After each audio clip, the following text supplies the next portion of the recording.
मला ह्या निवडणुकीला म्हणजे आमदार करायला मला जनता करते.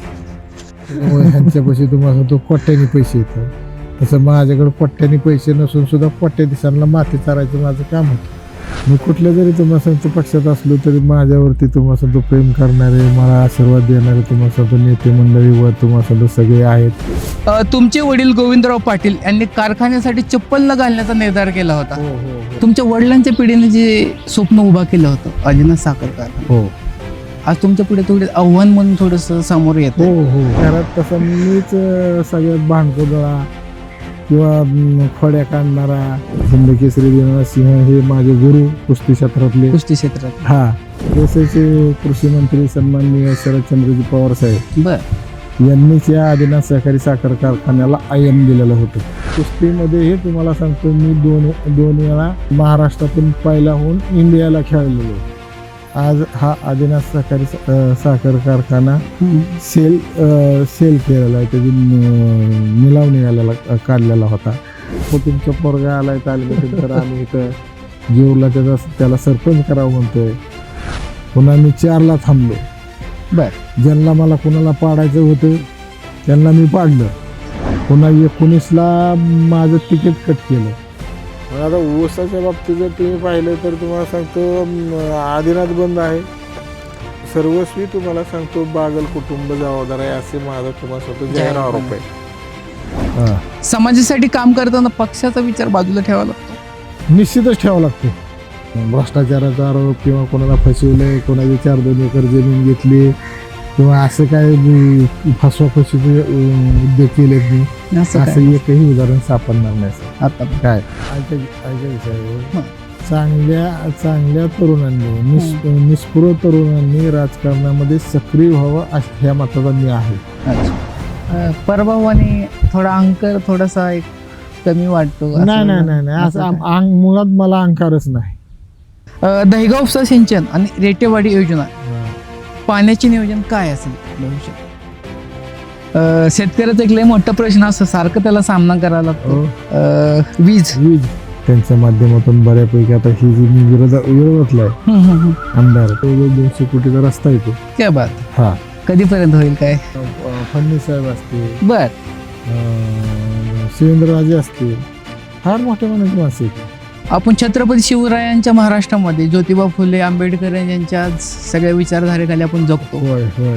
तरी सुद्धा आज आपण एक समाजात एक दरी पाहतो, जातीवाद.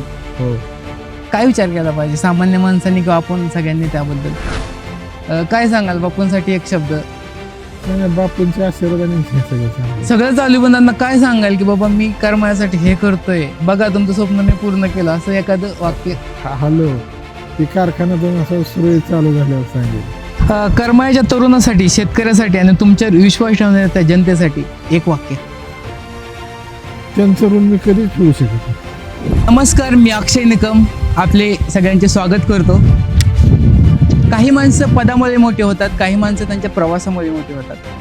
एका खेडेगावातून सुरुवात करून आज पद, सत्ता, राजकारण आणि लोकांचा विश्वास, आज करमाळा तालुक्याची आमदार हे पद खांद्यावर जबाबदारी घेऊन आपल्यासोबत आहेत माननीय श्री नारायणबा पाटील.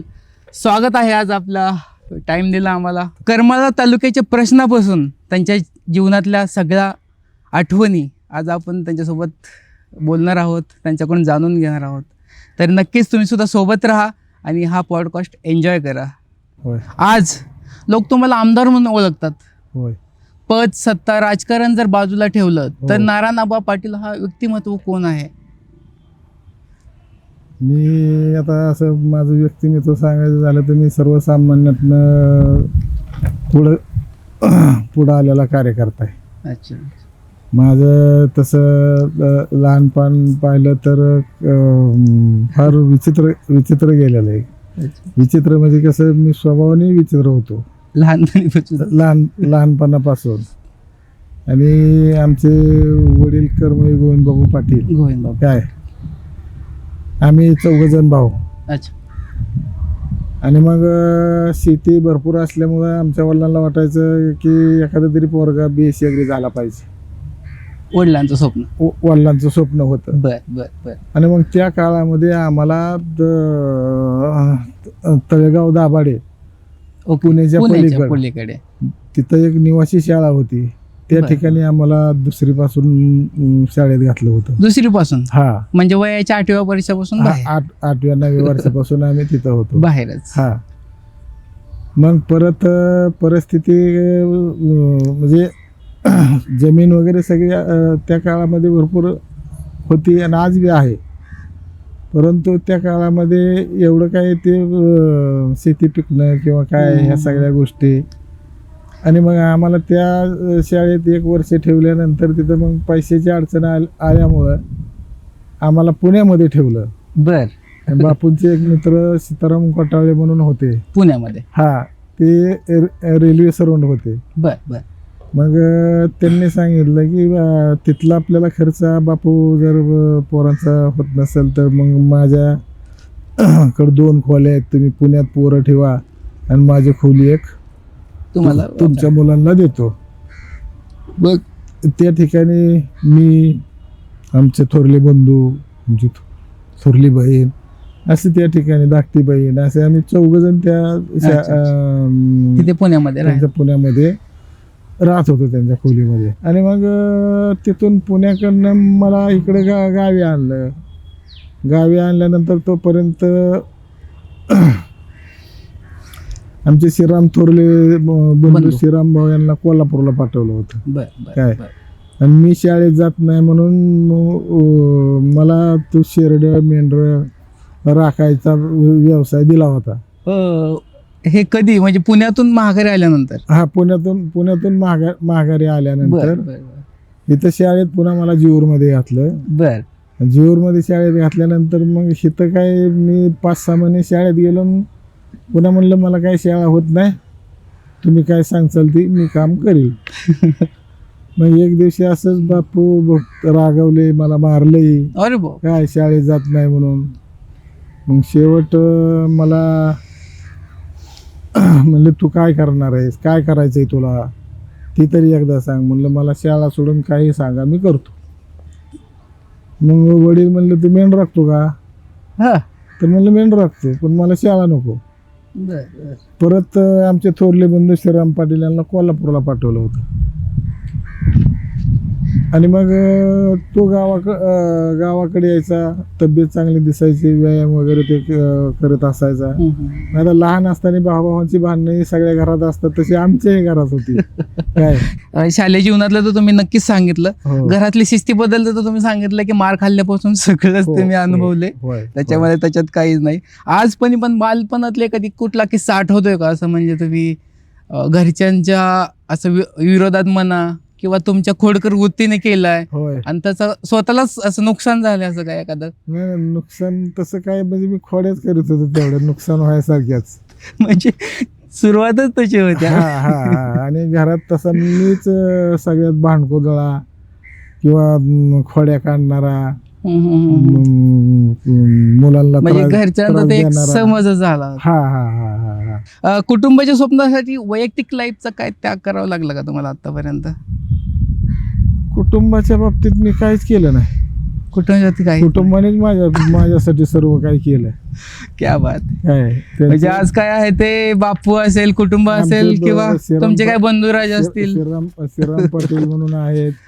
आमचे जे काही आमचा सगळ्या शेतीचा विषय असेल किंवा प्रपंचाचा विषय असेल ते आमचे राजवर्णा पाटील म्हणून आहेत.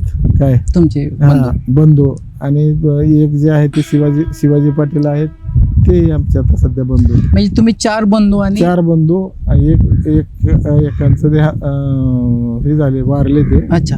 असे 5 बंधू होते? 4च होते. 4 होते, त्याच्यातले एक वारले. एक थोरले वारले. अच्छा. आणि दीदी?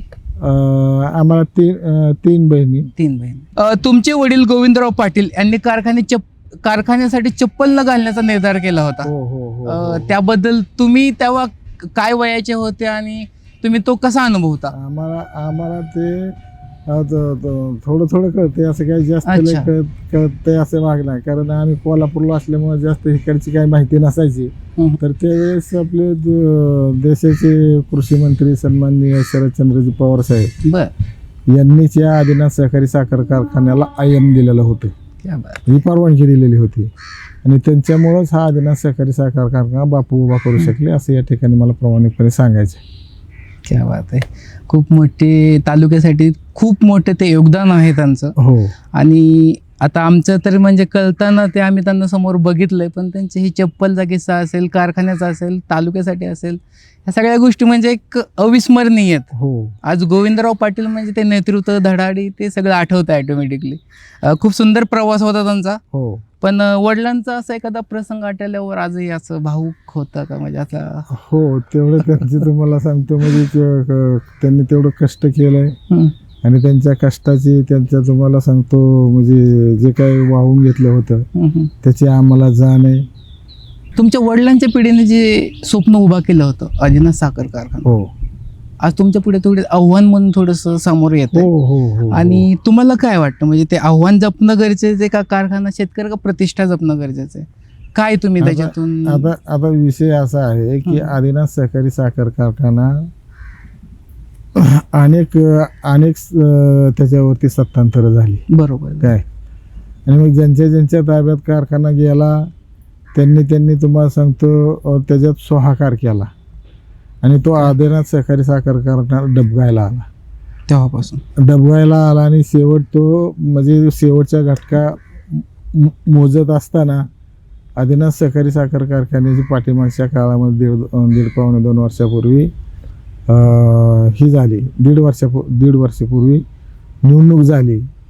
आणि एक बापूंची अस्मिता आहे, कारखाना बंद पडलेला अवस्थेत असला तर आपण चालवू शकू, असा मला आत्मविश्वास असल्यामुळं मी त्या आदिनाथ सहकारी साखर कारखान्याची निवडणूक लढवली आणि तो कारखाना तालुक्यातल्या सभासदांनी माझ्यावरती विश्वास ठेवून दिला. चालू आहे. हो, पण आता आपण बघतो, हो, जर काही प्रश्न असतात, काही जणांचे आज मतं असतं की नेमकं त्यांना कुठल्या पोझिशनमध्ये हा कारखाना आहे हेच क्लिअर नाही आहे.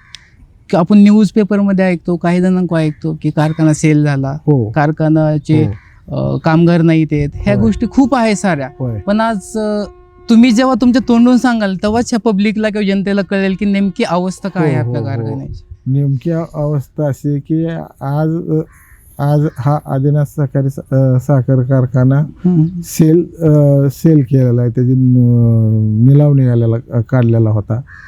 आणि तो कारखाना भोत्रे पाटील म्हणून आहे, ते त्यांनी कोणीतरी तुम्हाला घेतलाय, त्यांना पुढं घालून त्याच्या पाठीमागचे चेहरे वेगळेच आहेत, असं म्हणजे ह्याच्यात पण राजकारण ह्याच्यात आमच्या निदर्शनास आलेलं आहे. पण आम्ही ह्या कारखान्यावरती दुसऱ्यांना कोणाला पाय ठेवू देणार नाही. तो कारखाना आमची बॉडी आहे पूर्ण 21 संचालकांची. ती कारखाना भविष्य काळामध्ये चालू करायला सक्षम आहे आणि आम्ही तो चालू करून दाखवू. अच्छा, दाखवू म्हणजे तुमचा तर निर्धार आहे? हो, निर्धार आहे. हा, म्हणजे हे न्यूज असतील किंवा काही चर्चासत्र होतील आम्हाला माहित नाही. आमचा तो कारखाना आमचं स्वप्न आहे आणि ते आमचंच राहणार. हा, क्या बात आहे. हाच तो विश्वास. म्हणजे खूप सारा गैरसमज होते समाजात की बाबा नेमकं काय, आज तुम्ही त्याचं उत्तर दिलं. खूप खूप थँक्यू. तर नक्कीच ह्या गोष्टी आहेत, आपल्या जीवनात चढउतार होतात. आज तुम्ही इथपर्यंत पोहोचलाय. तुमच्या लाईफमध्ये एक तरुण वयात कुस्ती हा पार्ट आलता. होय. कोल्हापूरची तालीम कशी आली आयुष्यात? आमचे थोरले बंधू अगोदर कोल्हापूरला गेले. ते कोल्हापूरला गेले म्हणजे आमच्यात घरात काही कोणी पैलवान होतं अशातला काही भाग नाही. परंतु आमचे वडील आमच्या नातेवाईकात खूप गेले होते ह्याला बारामतीला. बर बर. तिथं निरावागज म्हणून गाव आहे. बर. आणि आमचे तिथं बऱ्यापैकी सगळे पाहुणे आहेत बारामतीत. मग बापू बी आपलं सहज पाहुण्याकडे फिरायला जायचं, भेटीगाठी म्हणून सहज गेलते कामाच्या निमित्ताने, काय असेल त्यांच्या निमित्ताने गेले असतील. पण त्यावेळेस तिथले जे पाहुणे होते ते त्यांचा मुलगा कोल्हापूरला होता. बर. मग कोल्हापूरला होता म्हणल्यानंतर मग ते जायच्या तयारीत होते आणि बापू पाहुणे म्हणून तिथं गेले. सहज. सहज. हा मग ते पहिले मग एका वयाचे असल्यामुळं त्यांनी तो विचारलं, बापू काय तुमचं काय आलता काय नाही म्हणले, सहज आलतो भेटायला काय. आणि मग त्यांनी सांगितलं की बापू आता तुम्ही तर आलाय खरं, पण मी जरा माझ्या मुलाकडे भेटायला निघालोय, बर मग तुम्हाला वेळ असला तर तुम्ही येता का. बर. तर बापूला बी काय काम नव्हतं, बापू म्हणले चला येऊ जाऊन कोल्हापूरला. बर. मग ते कोल्हापूरला त्यांचा मुलगा शाहू विजय गंगावेश तालीम म्हणून तिथे एक तालीम आहे कोल्हापूरला. हा, त्या ठिकाणी हरिश्चंद्र बिराजदार असतील, आप्पा म्हणतोय हिंद केसरी दीनानाथ सिंह असतील. ते हिंद केसरी दीनानाथ सिंह हे माझे गुरु कुस्ती क्षेत्रातले. हा आणि मग बाकीचे अजून तर तो आप्पा कदम होते महाराष्ट्र केसरी, परत नामदेव मुळे महाराष्ट्र केसरी, असे अनेक मल्ल त्या तालमीने घडवलेले होते. आणि मग ते सर्व चित्र बापूंनी पाहिल्यानंतर बापूंना वाटलं आपला बी मुलगा पाठवाव का काय. पण त्यावेळेस परिस्थिती म्हणजे सांभाळायची नव्हती. हा तिकडे पाडणं खर्चिक विषय आला, खर्चिक विषय होता. आणि खर्च म्हणजे त्या मानाने तो खर्च जास्त होता काय त्या टायमाला. कधीचा हा किस्सा आहे म्हणजे तसं पाहिलं तर? ते तुम्हाला सांगतो 77 सालचा किस्सा. तेव्हा तशी परिस्थिती होतीच, हो. म्हणजे क्षेत्र असेल तुमचं काय असेल तरी ते एक नाजूक परिस्थिती होती financially. आणि ऑलरेडी तुमचे एक बंधू होते तिथं होते. हा. आणि मग त्या पाहुण्यांनी सांगितल्यानंतरच मग तुम्हाला सांगतो बापू तिथे गेले. मग बापू म्हणले माझा मुलगा पाठवू का. ते म्हणले तुमच्या मुलाचा खर्च तुम्हाला झेपल का. मग ते वडील म्हणले काय जोपर्यंत झेपतोय तोपर्यंत करतो काय. मग आमच्या थोरल्या बंधू श्रीराम पाटलांना कोल्हापूरला ठेवलं. त्यावेळेस तुम्हाला सांगतो मी गावाकडे असल्यामुळं, मी शाळेत जात नसल्यामुळं मला बापूने मेंढराकडे पाठवलं होतं, शाळेकडे पाठवलं होतं. मग थोरला भाव आल्यानंतर मग बापूला म्हणायचं त्याला पाठवलं, मग मला का पाठवत नाही, मी तुमचा मुलगा नाही का. अरे बर. असं थोडं हे व्हायचं. मग बापू म्हणायचे तू कशाचं काय पहिलवान होतं का आणि कशाचं काय, असं थोडं मला खिजवायचे चिडवायचे. मग म्हणलं तुम्ही मला पाठवा तर काय. म्हणले मग तू शाळेत जात असला तर तुला पाठवतो. मग आता जायच्या तुम्हाला सांगतो अभिलाषाने मी त्यावेळेस बापूला म्हणलं मी जातो शाळेत काय. मग मी तिथं 4थी 5वी 6वी 7वीत गेलो. बर. या 2-3 वर्षामध्ये बऱ्यापैकी मी पहिलवान रूपाने पुढं आलो. हे सगळं तर तुम्ही शेअर केलं, पण कुस्ती आणि राजकारणात काय साम्य आहे असं वाटतं तुम्हाला? म्हणजे सर्वसामान्य समाज बरोबर घेऊन ते राजकारण करायचंय आणि एका बाजूला स्वतःच्या हिमतीवर कुस्ती करायची एकट्याने. हा. आणि एक आहे का असं म्हणजे कुस्तीत ताकद लागते आणि इकडे ऐका कुस्तीत तुम्हाला सांगतो क्षणाला डाव करावं लागतात.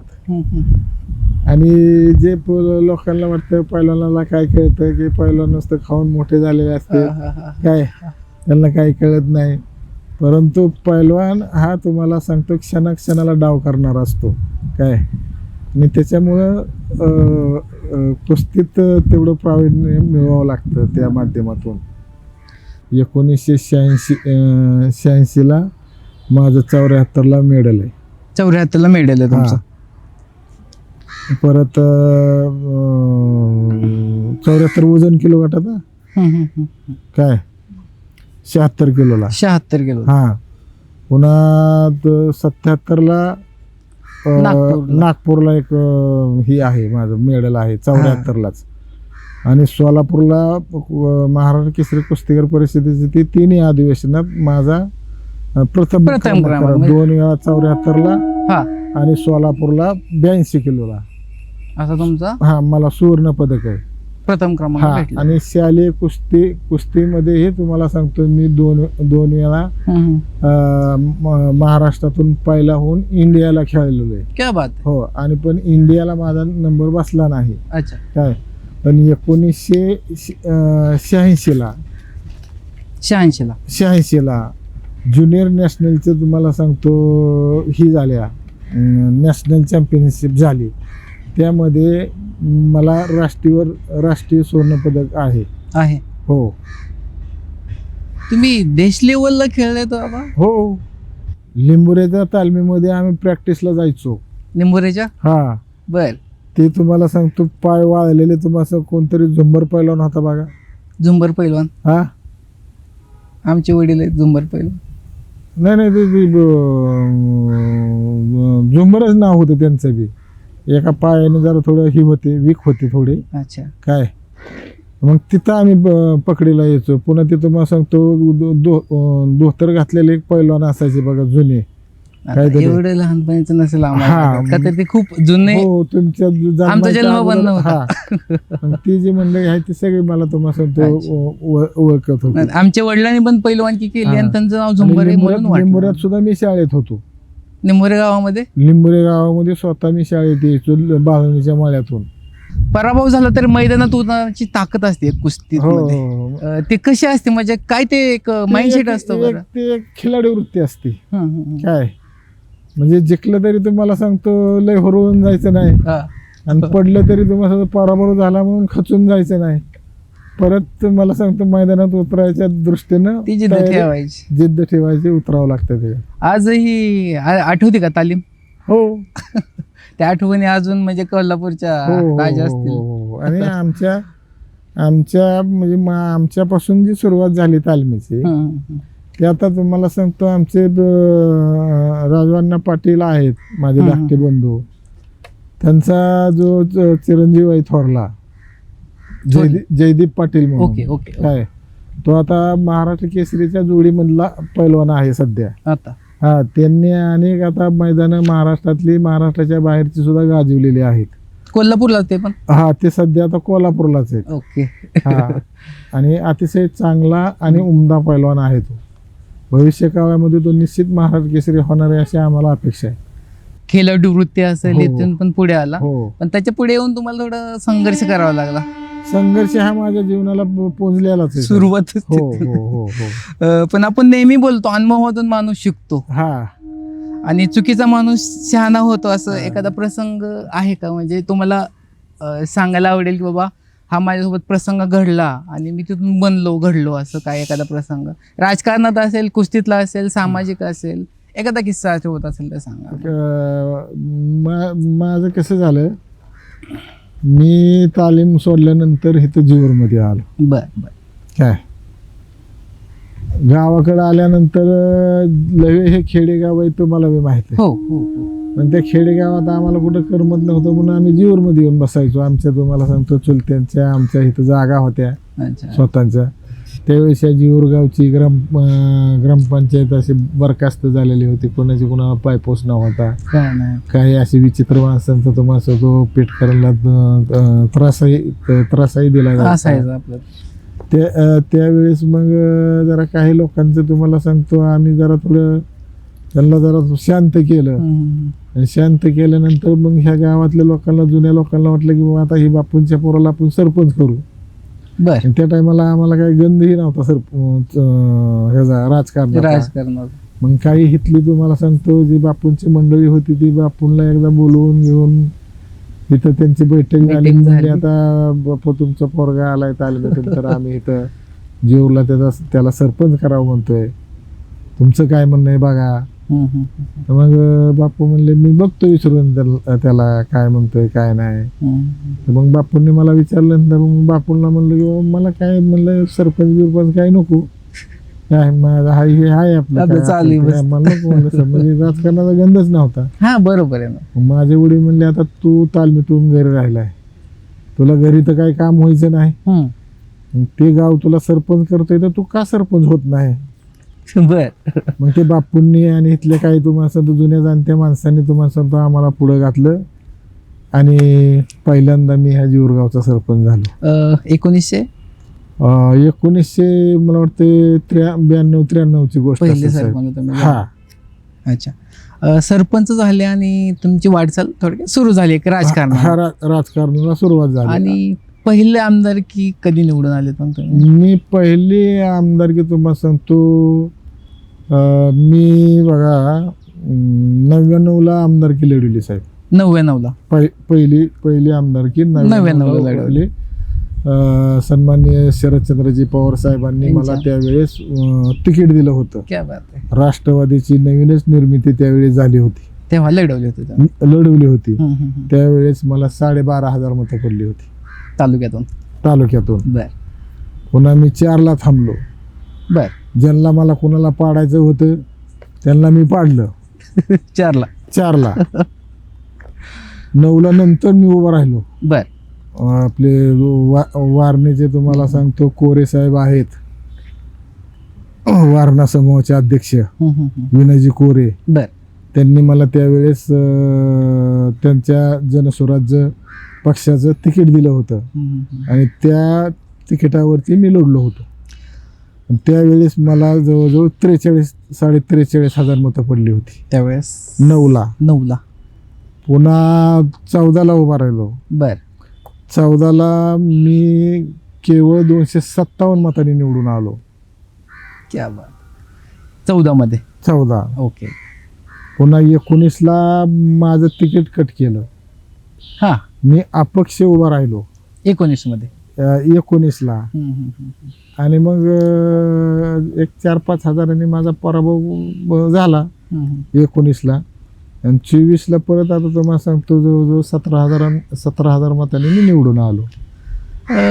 तिकीट कट केलं आता, पण तो एक अनुभव तुमच्यासाठी कसा होता? आपण त्यातून असं एखादी गोष्ट शिकला असेल की बाबा काय नाही केलं पाहिजे, आपण काय करायला पाहिजे हे मनात घेतलं. काय करायला पाहिजे.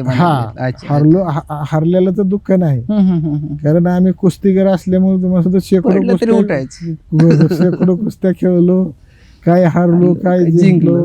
त्याच्यामुळे आम्हाला पडायचं काय शिबाशी वाटलंच नाही कधी. आमची खिलाडू वृत्तीने आम्ही चालूच केलं. ते चालूच होतं. समाजासाठी काम करताना पक्षाचा विचार बाजूला ठेवावा लागतो. निश्चितच ठेवावा लागतो. सामाजिक काम करायचं म्हणलं तर मग तुम्हाला सांगतो, सगळ्यांना न्याय द्यायचा म्हणलं तर चाकोरीच्या बाहेर येऊन आपल्याला कामं करावं लागतात. आणि काम करायला काही पक्षाची बी बंधनं काही नसतात. अच्छा.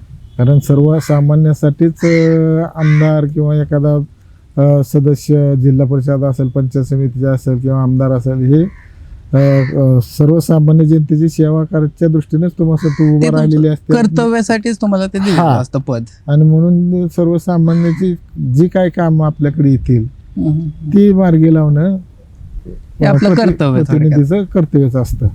आणि जे काही तुम्हाला सांगतो कार्यकर्त्यांकडे बी लक्ष देत नाहीत किंवा आपलं कामापुरतंच बघायचं, निवडणूक आल्यापुरतंच बघायचं. निवडणूक आलं की आपलं गाव दौरे करायचे, बाकी आपल्या ऑफिस मध्ये निवांत. तसं त्याचा पण उपयोग नाही. तसं आम्ही ग्राउंड लेवलला काम करतो. कुठलाही कार्यकर्ता काम घेऊन आला तर त्याला आम्ही ओळख देत नाही की तू कुठल्या पार्टीचा आणि का आला म्हणून. आमच्याकडे येणाऱ्याचं काम करणं आमचं कर्तव्य असतं. नाही, ह्या गोष्टीचा मला पण अनुभव आला. आपण इथं आज मुलाखत करतो, ही आपली दुसरी भेट आहे. बर. आणि पहिली भेट म्हणजे मी तुम्हाला अप्रुव्हल मागायला आलो, आपल्याला पॉडकास्ट करायची का, ह्या शब्दाच्या दुसऱ्या सेकंदाला अरे करू की, हे तुमचं उत्तर होतं. आणि खरंच ती माझ्यासाठी आनंदाची गोष्ट होती. म्हणजे विचार करा, पहिल्या भेटीत तुम्ही फक्त एका सेकंद पण लावला नाही की येस म्हणायला, ना आपण मीटिंग करतो, ही माझ्यासाठी खरंच महत्वाची गोष्ट आहे. आणि तीच समाजासाठी करताय तुम्ही. नाही, समाजात राहणं, समाजाची कामं करणं ह्यातच वाहून घेतलेला कार्यकर्ता आहे मी साहेब. राजकारणामध्ये सुरुवात करताना कोणाचा हात समोर आला, चल बाबा आम्ही आहे म्हणून? म्हणजे तालुक्यात का तालुक्यामध्ये मी समाजकारण राजकारण करत असताना मी ग्राउंड लेवलनं तयार होत आलेलो आहे. अच्छा. तर बापूंच्या माध्यमातून इथल्या काही जेऊर मधल्या ग्रामस्थ बापूंचे काय सहकारी, त्यांचे काय मित्र, इथली काय आमची काय तुम्हाला सुद्धा गावागावातली पैलवान मंडळी काय, त्याच्यातून मी तुम्हाला सांगतो निर्माण झालेला कार्यकर्ता. अच्छा. आणि मग बऱ्यापैकी तर तुम्हाला सांगतो, मी जसं राजकारण करतोय तसं आजपर्यंत माझ्यावरती असलं काय कुठलंच भ्रष्टाचाराचा आरोप किंवा कोणाला फसवलंय, कोणाची 4-2 एकर जमीन घेतली किंवा असं काय फसवाफशीचे उद्योग केलेत मी, असं एकही उदाहरण सापडणार नाही सर आता काय. आणि सर्वसामान्य जनतेतला मी कार्यकर्ता असल्यामुळं आणि माझी माझी पाळमुळं जनतेपर्यंत असल्यामुळं मला निवडणुकीला बाकीच्या सारखं तुम्हाला सांगतो लय काही करावं लागत नाही. कृषी उत्पन्न बाजार समिती हा. याची पण तुम्ही जबाबदारी हँडल केलेली. हो, हो. पंचायत समिती, जिल्हा परिषद पातळीवर सुद्धा तुम्ही काम केले हो, जवळून. हो. काय शिकायला भेटलं? तर, आमचे वडील कर्मवीर पाटील हे नामदेवराव जगतापांचेच कार्यकर्ते होते. बर. आणि त्यांच्यानंतर तुम्हाला सांगतो त्यांचा मुलगा म्हणजे माझे आमदार जयवंतराव जगताप काय बरोबर. हे मार्केट कमिटीचे चेअरमन होते. ते पहिल्यांदा चेअरमन झाले होते. अच्छा. आणि त्या काळी ग्रामपंचायत मतदारसंघातून 3 सीट दिली जायची ग्रामपंचायत. हा, मार्केट कमिटीसाठी. अरे वा. तर त्यावेळेस जयवंतराव जगतापांनी हा बापूंचा मुलगा आहे म्हणून त्यांनी मला पहिल्यांदा मार्केट कमिटीची उमेदवारी दिली. बर. मतदारसंघामध्ये, ग्रामपंचायत मतदारसंघामध्ये निवडूनही आलो. आणि त्यावेळेस त्यांनी मला बाजार समितीचं उपसभापती केलं होतं.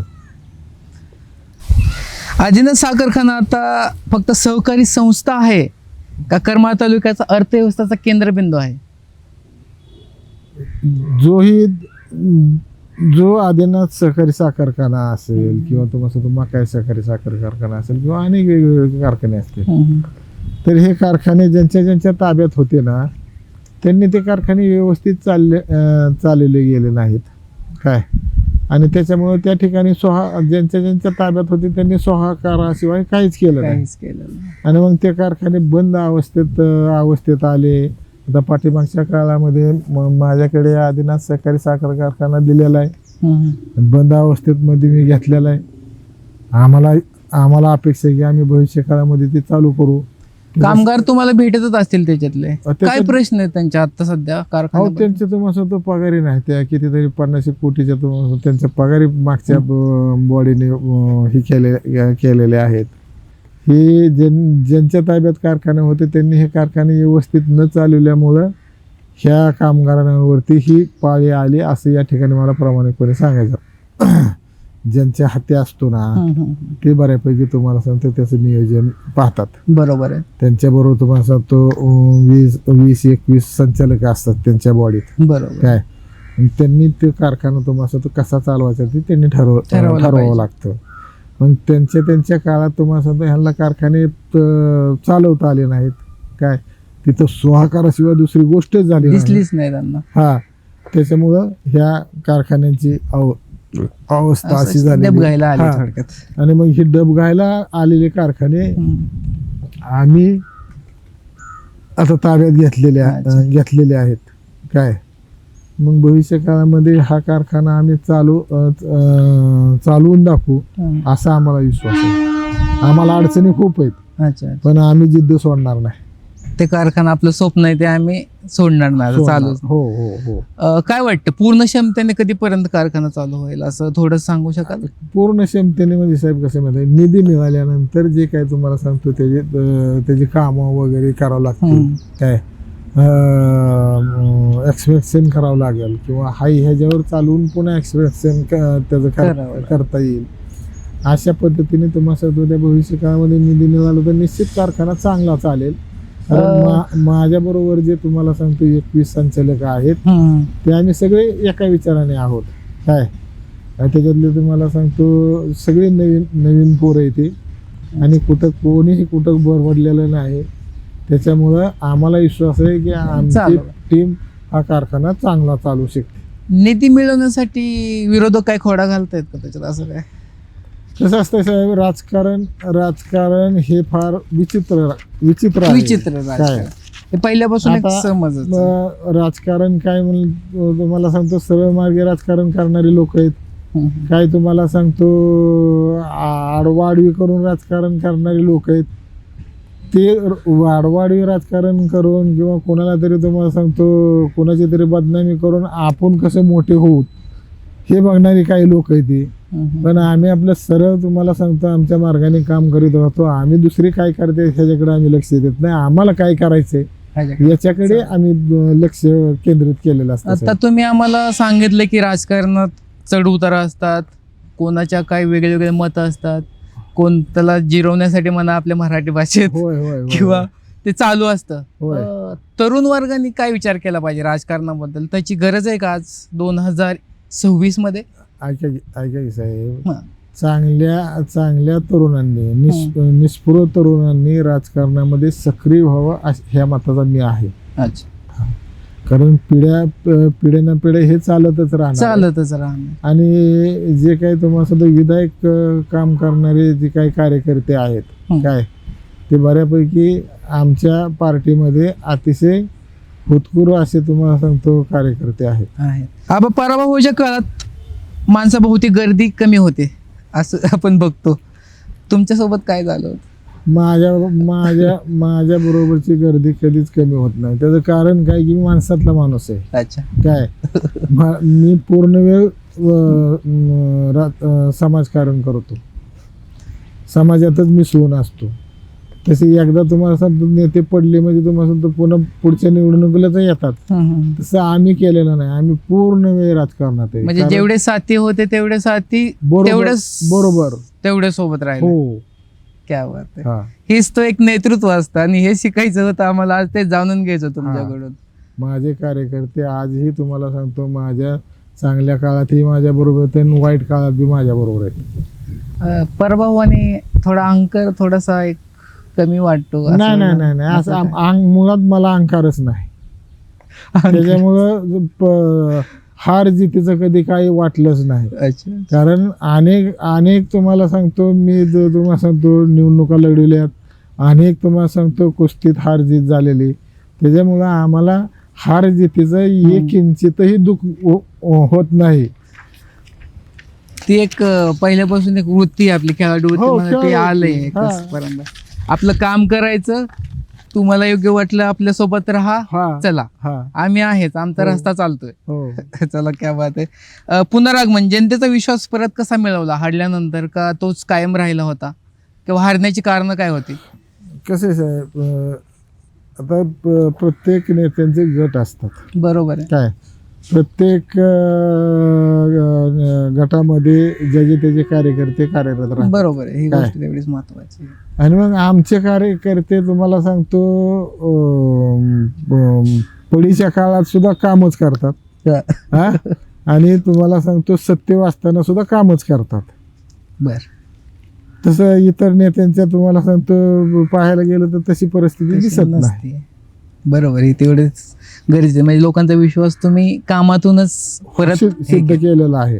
Yes yes. कामातून सिद्ध केलं बाबा आम्ही तुमचा माणूस आहे, आपला माणूस आहे. हो सर, नक्कीच ते खूप मोठी गोष्ट आहे. समाजाला वाटतं आमदार हे पद तालुका लेवलचं. हो. आमदारांनी हे केलं पाहिजे, आमदारांनी हे केलं पाहिजे, गावातले रस्ते किंवा हे सारखे आरोप असतात, प्रत्यारोप असतात. खरंच नेमकं आमदाराचं काम असतं कसं स्पेसिफिक? म्हणजे काय केलं पाहिजे आणि काय नसतं, म्हणजे लोकांना क्लिअर होईल की बाबा हे खरंच काम आमदाराचं नाही, आपण नाही मागणी केली पाहिजे. ऐका ना साहेब, कार्यकर्त्यांना तुम्हाला सांगतो काम होण्याची मतलब असतं. बरोबर आहे. काय मग त्या नेत्याने तुम्हाला सांगतो सरळ करू दे नाही तर आडवं करू दे, पण ते केलं पाहिजे. काय कसं पण होणारं काम सुद्धा कसं करता येईल हे त्यांना पटवून दिलं पाहिजे. ते काम केलं पाहिजे. सरळ काम तर कोणी बी करते, पण काही एखाद्या अडचणीतलं काम असलं तर आम्हाला सुद्धा काही अधिकाऱ्याला रिक्वेस्ट करावं लागते. त्याच्यात काय मॉडिफिकेशन करून मार्ग काढा साहेब, तुम्ही जर केलं तर ह्याचं तुम्हाला सांगतो स्वतःला लागेल किंवा असं काय गोष्टी. म्हणजे असं काही तुम्ही डिसाईड नाही केलं की बाबा हे काम ह्यानेच केलं पाहिजे, हे सरपंचानेच केलं पाहिजे, हे आमदारानेच केलं पाहिजे? नाही, तुम्ही या, आम्ही बसलो काम करायला, असं थोडक्यात म्हणू शकतो आपण. 36 गाव करमाळ्याला जोडण्याचं मुख्य कारण काय होतं? ते 36 गाव तुम्हाला सांगतो जे जोडली गेली, जे मतदार संघ तुम्हाला सांगतो स्थापित करायचं होतं, त्यावेळेस किती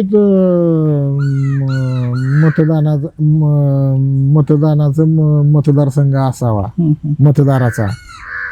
त्याच्यामुळं ती गावं तुम्हाला सांगतो करमाळ्यामध्ये जोडलं. नगरपालिका आणि 36 गावं इकडं आली माढा तालुक्यातून. माढा आणि तालुक्यात तिकडची करमाळा. काही तुम्हाला सांगतो माळशिरस तालुक्यातली तुम्हाला सांगतो गावं काय असतील, पंढरपूर तालुक्यातली गावं काय असतील ती माढा तालुक्याला जोडलेली होती. अच्छा, असा प्रकार झाला. असं म्हणजे ह्याच्यात काय राजकारण वगैरे काय नाही, ते नाही आपलं नाही नाही, ते शासनाचं धोरण हो, होतं हो, थोडक्यात. हो, हो, हो. पण गावकऱ्यांचा माडा तुटल्याचं किंवा करमाळा जवळ आल्याचं काही फायदा तोटा वाटतो का त्यांना? नाही नाही नाही, असं काही नाही. हे बघा, जे तुम्हाला सांगतो त्या ठिकाणी काम व्यवस्थित करील त्याच्या पाठीमागे तुम्हाला सांगतो. आपण आपल्या गावाकडे येऊयात. दहेगाव उपसा सिंचन हो, काय स्थिती आहे आता? आता दहेगाव उपसा सिंचनची परिस्थिती अतिशय चांगली आहे साहेब. हां. काय आम्ही तोंड बघून पाणी देत नाही. आम्ही सर्वसामान्याला न्याय द्यायच्या दृष्टीनं तुम्हाला सांगतो आम्ही पाणी देतो. आणि बऱ्यापैकी जास्तीत जास्त कसं आवर्तन देता येईल, काय 10 दिवसाचं असलं तर 15 दिवस कसं करता येईल आपल्या लेवलला, ह्या गोष्टीचा आम्ही विचार करतो साहेब. पण एक गोष्ट आता पाहायला भेटते आपल्याला हा, की त्याचं काम कुठेतरी अपूर्ण आहे आणि लोकांच्या शेतामधून पण काही ठिकाणून पाणी जातंय. ते तुम्हाला सांगतो कसं आहे. आता एखाद्या ठिकाणी ही जात असेल, कॅनल जात असेल. हा, आता तुम्हाला सांगतो गोटी आणि निंबोरे. हा, त्याच्या शिववरनं तुम्हाला सांगतो कॅनल जातो. बरोबर. आणि त्या कॅनलला तुम्हाला सांगतो फोडलं जातं आणि इकडे हे तुमच्या शेतातून पाणी पुढे नेलं जातं. येस येस, म्हणजे हे शेतकऱ्यांसाठी होत असताना आम्हाला बी थोडं ठीक आहे, सहकार्य करावं लागतं. सहकार्य करावं हा. लागतं. पण त्याच्यातून काही शेतकऱ्याचं नुकसान होतं म्हणा. म्हणजे लोकांचा प्रश्न असा आहे की बाबा जर सगळं काम त्याचं अखंड झालं हा, तर हा. प्रत्येकाला एक समान पाणी येईल. तीच अपेक्षित आहे की बाबा हे काम कधी पूर्णत्व होईल किंवा काय प्रोसेस आहे असं. दहेगाव उपसा सिंचन आणि रेटेवाडी योजना, हा. पाण्याचे नियोजन काय असेल भविष्यात? आता रिटेवाडी उपसा सिंचन योजनेसाठी तुम्हाला सांगतो मीच त्याचा तुम्हाला सांगतो मुख्य प्रवर्तक आहे. हा, त्यासाठीच काय? म्हटलं विचारावं आपण. तर मग आता तुम्हाला सांगतो बाकीचे म्हणतात आम्हीच केली, आम्हीच का करायला लागलोय, आम्ही असं करायला लागलो. म्हणजे श्रेयवादाची फक्त लढाई ही करणारी मंडळी आहेत. तर आम्ही श्रेयवादासाठी नाही, आम्ही समाजासाठी काम करतो आणि ते आम्हाला आवडतं. तीच आम्ही बातम्या बघूनच हा प्रश्न केला. आणि लोकांना सांगावं लागत नाही की कोण काय करतो. लोक एवढी वेळी राहिलेली नाहीत. त्याच्यामुळे रिटेवाडी उपसा सिंचन योजना भविष्य काळामध्ये निश्चित मार्गी लागणार आहे. अच्छा, त्याच्याबद्दल दुमतच असणार नाही. आम्ही आहे जिथे. हो. शेतकऱ्याचा एक लय मोठा प्रश्न असतो, सारखं त्याला सामना करावा लागतो. वीज काय मिळत नाही त्याला बरं? आता विजेचं कसं आहे साहेब माहिती का? पूर्वीचं तुम्हाला सांगतो सरकार विजेकडे थोडं प्राधान्याने लक्ष देत होतं. बर. आत्ताच सरकार लक्ष देत नाही असं नाही, परंतु त्यांनी काही तुम्हाला सांगतो बंधनं घातली. बर. काय मग ह्या वेळेतच तुम्ही लाईट घ्या, ह्या वेळेतच लाईट घ्या. काय आणि मग त्यावेळेस जर तुम्हाला सांगतो विजेचा काही प्रॉब्लेम आला तर मग ती जर वेळ निघून गेली तर परत त्यांना वीज मिळत नाही. कारण ते दुसरीकडे दिलेली असते. इकडं 8 तास तिकडं 8 तास, इकडं काय तुम्हाला सांगतो. मग अशा कारणाने खरं तर तुम्हाला सांगतो पाठीमागच्या काळामध्ये वीज जशी चांगली मिळत होती काय, तशी आज वीज तुम्हाला सांगतो व्यवस्थित शेतकऱ्याला मिळत नाही. का म्हणजे तुम्हाला सांगतो ह्या शासनाने तुम्हाला सांगतो नियोजन व्यवस्थित केलं पाहिजे. आणि कमीत कमी तुम्हाला सांगतो 8 तास लाईट दिली जाते. हा, मग 8 तासात बी तुम्हाला सांगतो ड्रीप होणं वेळच्या वेळी तुम्हाला सांगतो शेतकऱ्यांच्या धानापुतावर पाणी न जाणं, ह्या सगळ्या गोष्टी होत्या ना. मग इथल्या खालच्या तुम्हाला सांगतो जे काही MSCचे अधिकारी आहेत किंवा कोण आहेत काय, त्यांना सक्त सूचना येते की तुम्ही ह्या अँगलनीच तुम्ही गेलं पाहिजे. अच्छा, काय तिथं आम्ही जरी गेलो तरी ते म्हणतात आता आमच्या काय हातात राहत नाही, आम्हाला वरनं जसे आदेश आहेत तशी आम्ही कामं करतो. तुम्ही आता रिसेंटलीच फेब्रुवारी 2026 मध्ये जेऊर महावितरणमध्ये अधिकाऱ्यांसोबत घातलेला तो बैठकी आढावा होता. अखंडित वीज पुरवठ्यासाठी सूचना दिल्या होत्या. आज होय. काय बदल झाला का आंदोलनच करावं लागणार आहे आपल्याला नेहमी? नाही परत मी तुम्हाला सांगतो विजेसाठी ह्याच्यासाठी तुम्हाला सांगतो रस्त्यावर उतरलेलो आहे. मी काही असा गप बसणारा कार्यकर्ता नाही. पाठीमागच्या मला 2-3 महिन्यापूर्वी आपण हे केलता ना. आता फेब्रुवारीत झालं. हा मग ते तुम्हाला सांगतो मोर्चा काढला होता. आमचं काम आम्ही करतो. काय आम्हाला तुम्हाला सांगतो कोणी शेतकऱ्यांनी किंवा तुम्हाला सांगतो कोणी असं विचारू नाही किंवा तुम्ही काय केलं. तेच हा मग आम्ही आमदार असून सुद्धा रस्त्यावर उतरलो. म्हणजे नेमकी जबाबदारी सरकारचं सिस्टमनी बनवली पाहिजे. हो नाही सरकारच हे सिस्टम बनवतंय आणि त्याच्यावरती तुम्हाला सांगतो खाली सगळ्यांना काम करावं लागते. कंदे ते रोपे रस्ता तुम्हाला आता मंजुरी भेटली. मंजुरी भेटलेली जवळजवळ 200 कोटीचा रस्ता येतो. क्या बात आहे. हा कधीपर्यंत होईल काय? आता ते दिवाळी झाल्यानंतर त्यांच्या वर्क ऑर्डर वगैरे करता येईल. हा पण एक गोष्ट आपण नेहमी पाहतो, हा. काम खराब झालं तर कॉन्ट्रॅक्टर असेल, अधिकारी असेल, यांच्यावर प्रत्यक्ष कारवाई होती का बरं? आता कसं आहे माहिती आहे का साहेब, रस्ते तर कित्येक बांधले जातात. काम निकृष्ट झाल्यानंतर त्या ठेकेदारावरती कारवाई निश्चित झाली पाहिजे ह्या मताचा मी आहे. ठेकेदाराने हा मग ठेकेदारांनी कामं कशी करायची ती त्यांनी त्यांचा प्रश्न. क्वालिटीची कामं झाली तरच तुम्हाला सांगतो त्याला लाईफ मिळणार आहे. ही जबाबदारी आहे. हो पण सगळे असं नाहीत करत. तुमचे ऍक्शन काय आहे त्याच्यावरती? जे करत नाहीत कामे व्यवस्थित त्यांच्यावर तुम्ही काय असे लावलेत का? नाही आम्ही तुम्हाला सांगतो त्यांच्या तक्रारी आम्ही वरच्या लेवलला करतो. अच्छा. हा त्यांनी जर काम खराब केलं तुमच्या निदर्शनास आलं तर तुम्ही त्यांचा पाठपुरावा किंवा त्याचा वरच्या लेवलला करता. हा आता बांधकाम मंत्री जे आहेत शिवेंद्रराजे भोसले, अच्छा, काय त्यांचंही आमच्याकडे तुम्हाला सांगतो खास लक्ष आहे. अच्छा. काय त्यांचंही तुम्हाला सांगतो ते बांधकाम मंत्री असल्यामुळे त्यांच्या मार्गदर्शनाखाली हा रस्ता तुम्हाला सांगतो मंजूर झालेला आहे. चला, ह्या सगळ्या गोष्टी तर खूप महत्वाच्या. रस्ते, वीज, कुस्ती, तुमची पर्सनल लाईफ, आपण खूप साऱ्या गोष्टी बघितल्या. पण आता एक लास्ट मुद्दा आहे विकास. हो. करमाळ्यातील विद्यार्थ्यांनी शहराबाहेर जाऊ नये, व्यवसायासाठी असू द्या, जॉबसाठी असू द्या, याच्यासाठी काय प्रयत्न चालू आहेत का आपले? आता साहेब कसं आहे माहिती आहे का, इथं करमाळ्याला MIDC आहे. ओके. काय परंतु त्या ठिकाणी तुम्हाला सांगतो काही लोकांचा ते हस्तक्षेप असल्यामुळे तिथं उद्योग यायला मागत नाहीत. बर. हा त्याच्यामुळे युवकांच्या हाताला काम मिळणं थोडं तिथं कठीण वाटतं. आपल्या माध्यमातून काय होतंय अजून नवीन पण आता त्याच्यासाठीच तुम्हाला सांगतो आम्ही ही कारखाना पैसे मिळवण्यासाठी आम्ही आमचे प्रयत्न करतोय. कारखान्याचा भविष्य काळामध्ये हा दिन सहकारी साखर कारखाना आम्हाला कुठून तरी पैसे मिळाले तर आम्ही निश्चित चालू करू. सगळ्यात महत्वाचा प्रश्न आहे आज, विरोधी पक्षातला आमदार म्हणून विकासासाठी कोणत्या अडचणी येतात का? मी बऱ्यापैकी कॉमन आमदार आहे साहेब. कसा? मी कुठल्या जरी तुम्हाला सांगतो पक्षात असलो तरी माझ्यावरती तुम्हाला सांगतो प्रेम करणारे, मला आशीर्वाद देणारे तुम्हाला सांगतो नेते मंडळीवर तुम्हाला सांगतो सगळे आहेत. त्यांच्या माध्यमातून बऱ्यापैकी आता ही जी मी विरोधातला आहे आमदार, तरी सुद्धा 200 कोटी रुपयाचं मला काम मिळतंय. म्हणजे मी सगळ्यांच्या हातापाया पडून ह्या तालुक्यासाठी तुम्हाला सांगतो काम करतो. म्हणजे पब्लिकने हा समज काढून टाका हा. की वर सरकार नाही, हा काय काम करणार, हा समज काढून टाका. मी दाखवून दिले ते काम हाय काय 200 कोटीचा तुम्ही मंजूर करून आणून त्याची सुरुवात केली.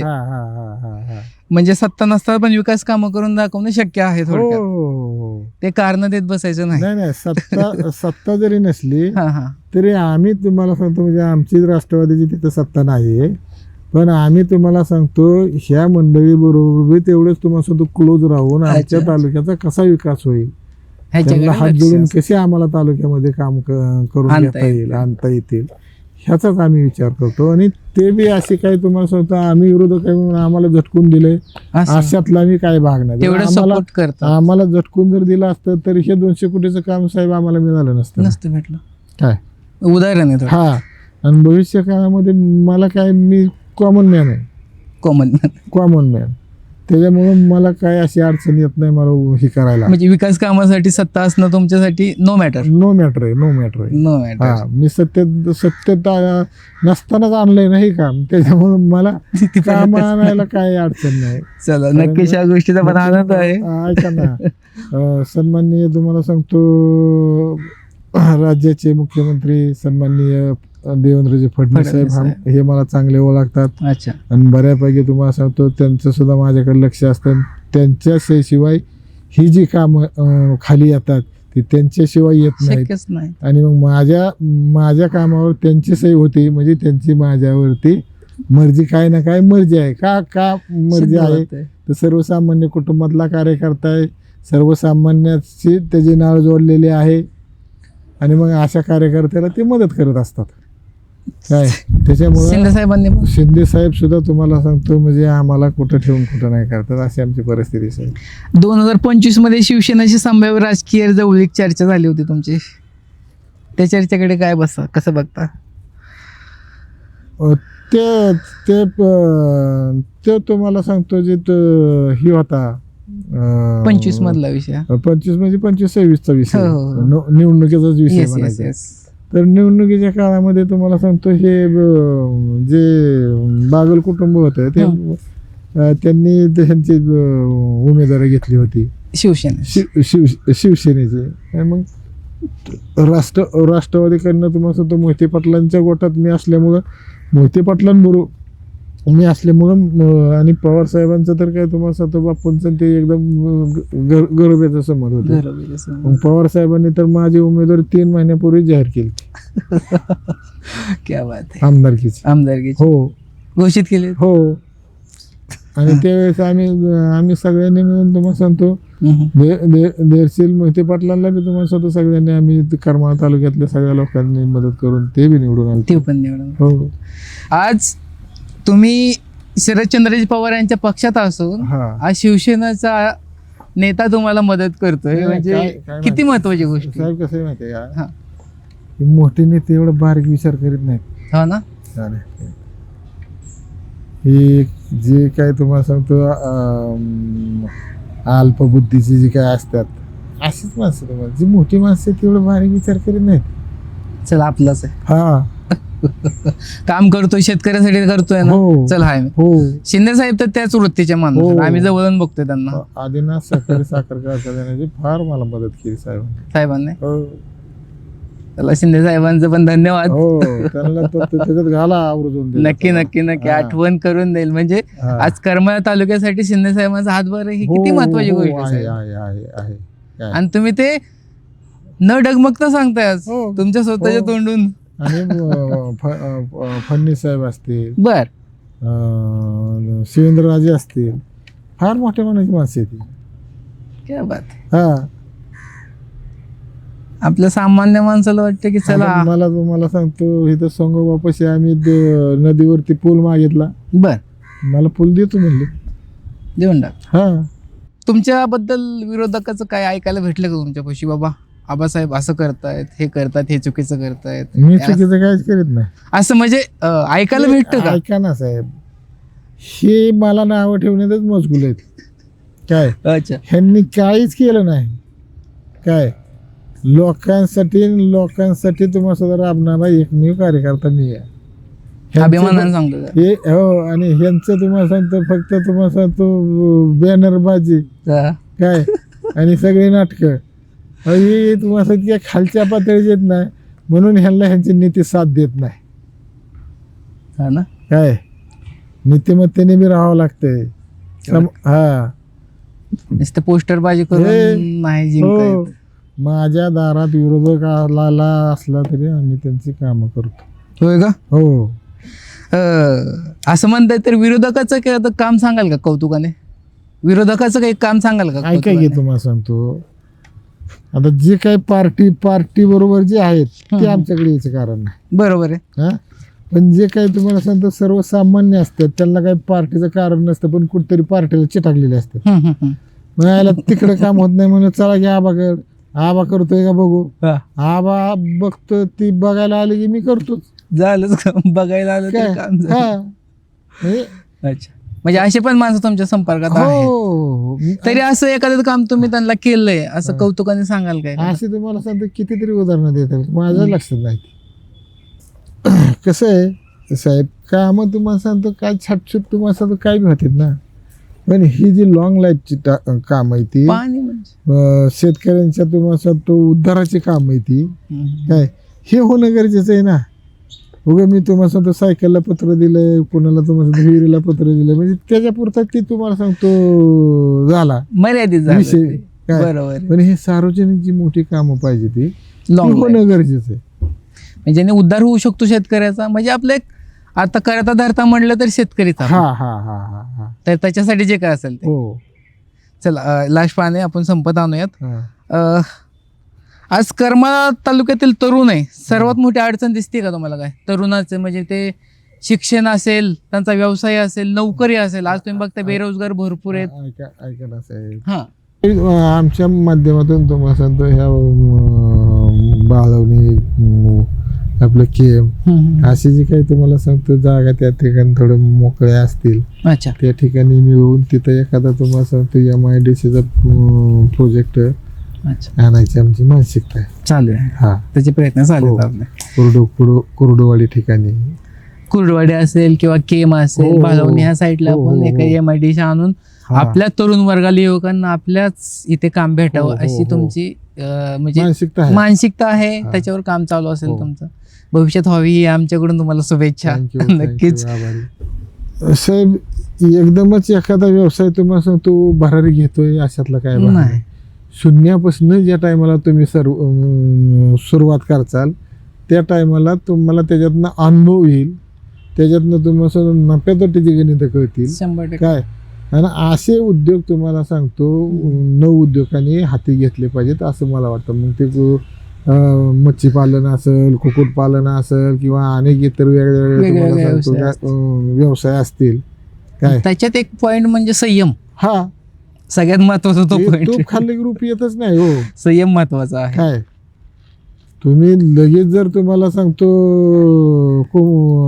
अंडी द्यायच्या आधीच कोंबडी तो कापायची सुरुवात केली, मग कसं शक्य आहे सांगा. तर मी प्रश्न विचारला तुम्हाला, तुमचा मुलगा पृथ्वीराज राजकारणात आला, होय.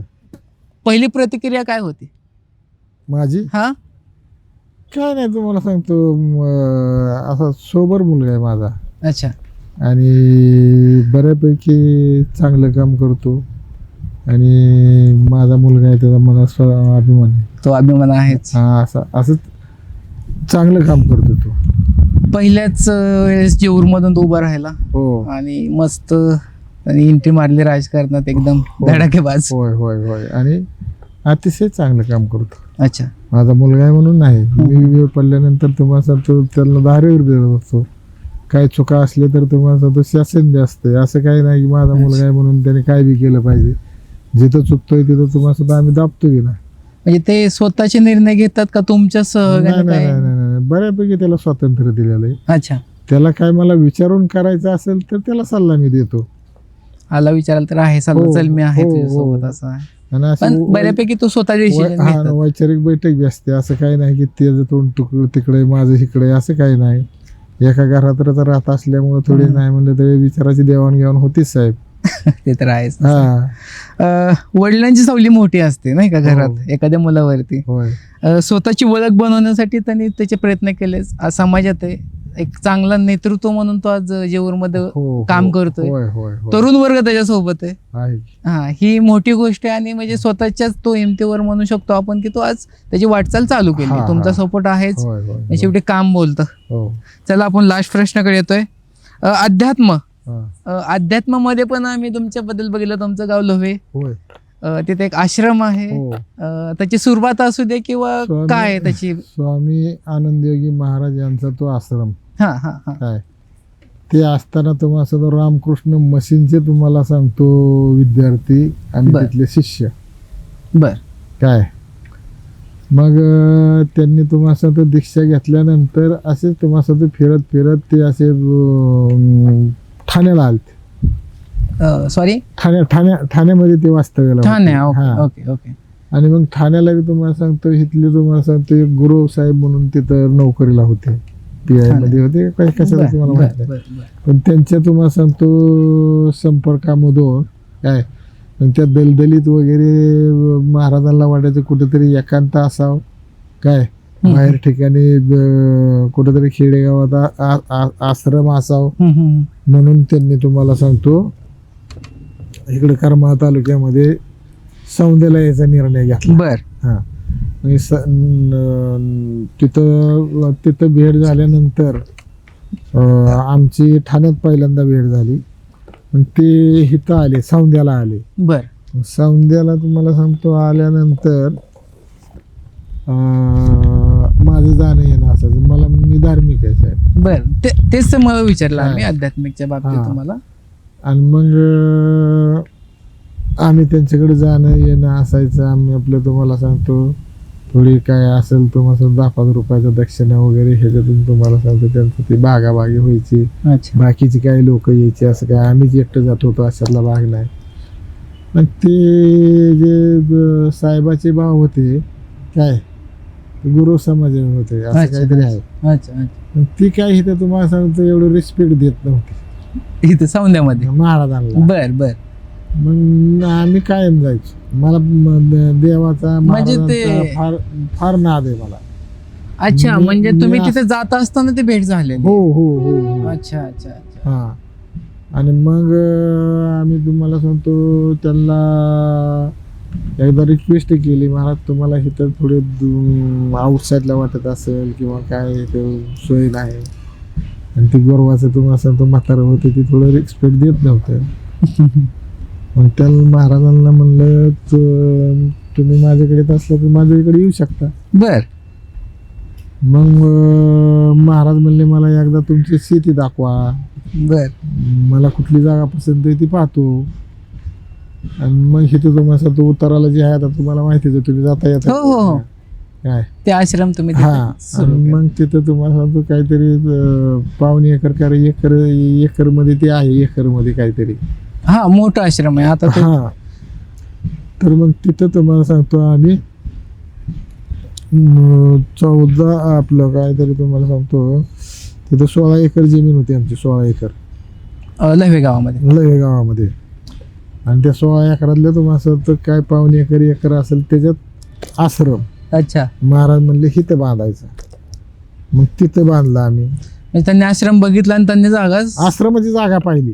अरे बाप. आश्रमाची जागा पाहिली. मग पुन्हा तुम्हाला सांगतो आम्ही तिथे एक तुम्हाला सांगतो चांगली छानपैकी महाराजांना झोपायला साधना करायला एक खोली मोठी काढली. अच्छा. काय मग तिथून पुढे हळूहळू मग तुम्हाला सांगतो ही वाढत गेली भक्त वगैरे ही वाढत तुम्हाला सांगतो. मग त्या ठिकाणी झाडी वगैरे ही आता तिथं तर तुम्ही बघितलंय आता म्हणजे. अजून एक गोष्ट आम्ही बघतो की अमावस्या पौर्णिमेला तिथे हो हो हो एक अन्नदानाचा कार्यक्रम असतो. आम्ही पुन्हा- लहानपणीपासून अनुभवतो हो, ती आणि गोष्ट. परत तिथं हे भजन कीर्तन तुम्हाला सांगतो हो. आमुष्याला पौर्णिमेला आता 3 काय- दिवसापूर्वीच झालं. हा मोठा सॉरी 3 दिवसापूर्वीच मला वाटतं बापूंची पुण्यतिथी पुण्यतिथी, होती. हा. त्याच्यासाठी तुम्ही कीर्तन ठेवलेलं हो आहे. हो आणि दर तुम्हाला सांगतो आमुष्याला पौर्णिमेला काय आमुष्याला तिथं हे बी असतं कीर्तन भजन जेवण तुम्हाला सांगतो 100-200 माणसं जेवली जातात दर आमुष्या पौर्णिमेला. खूप महत्वाची गोष्ट आहे. पण आज आपण बघतो एक चालू परिस्थिती.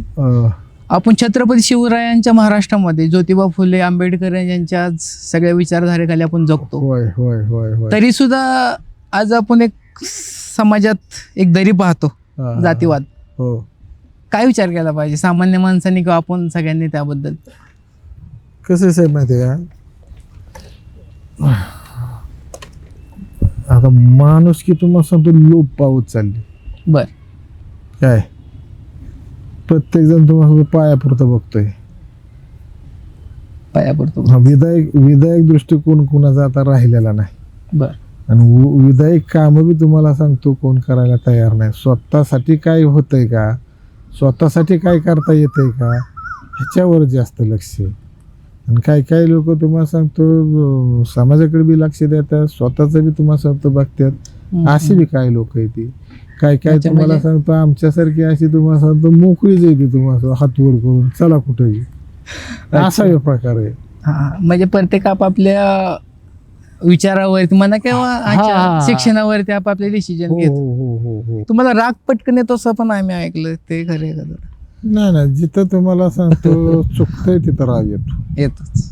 जो चुकतोय एखाद्याला तुम्हाला सांगतो भावाची भांडणं आहेत, वाटून देत नाही, काहीतरी तुम्हाला सांगतो ही करतो, मग त्याच्यात जरा थोडं तुम्हाला सांगतो त्या टायमाला मग बापाची भूमिका घेतोय आम्ही, आईची घेतो, कधी बापाची बी घेतो. म्हणजे जसं तसं आपण हा म्हणजे कुणावर अन्याय होऊ नये ही माझी भूमिका तिथं असते. भूमिका हा. चुकतंय आम्ही तर काय- चुकतच. हा. आम्ही काय कोणाचे तुम्हाला असं म्हणजे कोण काय देतंय मग त्याची बाजू घेतो असल्यातला आमच्याकडे विषय नाही. जे तुमचं काय आहे सत्य ते सत्य. हा जे काय? काय असेल उजडेल तिकडे उजडेल हो, असं हो, म्हणू हो, शकतो हो, आपण हो, त्याला. हो. मला ह्या निवडणुकीला म्हणजे आमदार करायला मला जनता करते. आमदार जनता करते. आणि तुम्हाला सांगतो माझ्यापाशी काय असं तुम्हाला सांगतो ह्यांनी तुम्हाला सांगतो सगळ्या चोऱ्याच केलेल्या आहेत त्या. हा त्याच्यामुळे ह्यांच्यापाशी तुम्हाला सांगतो कोट्यानी पैसे येतं. तसं माझ्याकडे कोट्यानी पैसे नसून सुद्धा कोट्या दिवसांना माती चारायचं माझं काम होतं. तेव्हा पण आज पण, हा आणि तुम्ही त्याच्यावर अजून ठाम आहे, हो करताय हो त्याच ताकदीने. हो. निवडणुकीच्या अगोदर तुम्हाला सांगतो हे सगळे म्हणजे पैशाचं कसं काय. होय ग, हा निवडणूक लढवायची ना आता. पैशाचं कसं काय? हा पैशाचं कसं काय. मी म्हणायचं लई पैसे आहेत, तुम्ही काय काळजी करता काय लई पैसे आहेत. कुठल्या विश्वासामध्ये होता तो? हा कुठला विश्वास होता? अहो तुम्हाला सांगतो आपला माणूस. हा चला आपला काय माणूस म्हणतात, जनता. यांच्यासारखं मला पैसे लागत नाही. आपल्या माणसाने तुम्हाला सांगतो मदत केली झालं. अशी तुम्हाला सांगतो एकदा निवडून गेल्यावर तुम्हाला सांगतो कुणाला भेटते तीन कुठे मी रोज 7-7, 8-8 तास बसतोय ऑफिसला. जीवच्या हो माझ्या एवढी बैठक ह्या सगळ्याची मिळून नाही, माझी एवढी सगळ्यांची मिळून.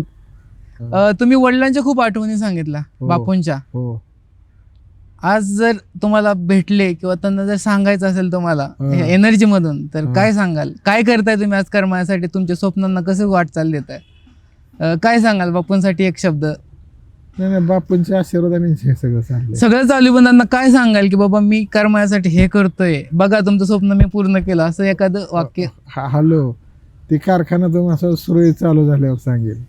कर्माच्या तरुणासाठी, शेतकऱ्यासाठी आणि तुमच्यावर विश्वास ठेवणाऱ्या त्या जनतेसाठी एक वाक्य. त्यांचं ऋण मी कधीच फेडू शकत नाही. कधीच भेटू शकत.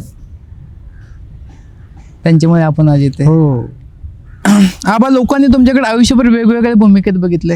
होय कुस्तीगीर, कार्यकर्ता, सरपंच, जिल्हा परिषद, अजिनाशी जोडलेलं नातं, हो. आमदार, सगळ्या भूमिका तुम्ही आजपर्यंत जगत आलाय, लोकांसोबत आहात. होय. काय वाटतं, लोकांनी आमदार म्हणून बघावं का जनतेचा सेवक म्हणून बघावं? जनतेचं सेवक म्हणून भाव. आजच्या संवादातून आपल्याला एक व्यक्तिमत्व जाणवायला भेटलं. तुम्ही बघितलं असेल, कर्माच्या प्रश्नापासून ते त्यांच्या आयुष्याच्या आठवणीपर्यंत जे काय ते बिंदासपणे त्यांनी आपल्यासोबत शेअर केलंय. खूप सारा थँक्यू, तुम्ही आम्हाला एवढा वेळ दिला. ओके. आणि असंच काम करत जरा. आमच्या शुभेच्छा तुमच्या सोबत आहेत. नक्कीच ती ताकद आणि त्याच जोशाने काम करा. ओके. थँक्यू.